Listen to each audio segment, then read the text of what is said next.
okay मैले चाकु लियो हैन यसलाई चाहिँ अलि नजिक ल्याइदिनु क्यामेरा यसलाई चाहिँ यसरी लिने हो फेरि यसरी स्क्वायरमा लिने यसरी है यसरी फेरि यसरी स्क्वायरमा लिने फेरि यसरी स्क्वायरमा लिने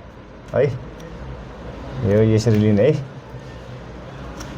यहाँ देख्न सक्नुहुन्छ कसरी काटेको छ अब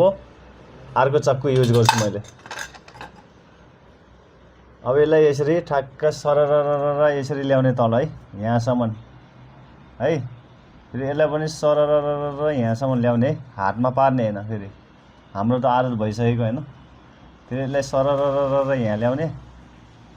फेरि यसलाई सरररर यसरी है हेर्नु है कसरी काटेपछि अब यसलाई खोल्ने अब खोल्ने तरिका है ठ्याक्क यसरी यसरी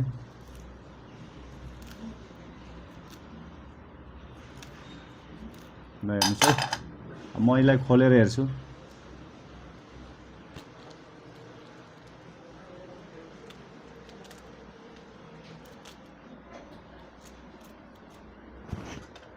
हेर्नुस्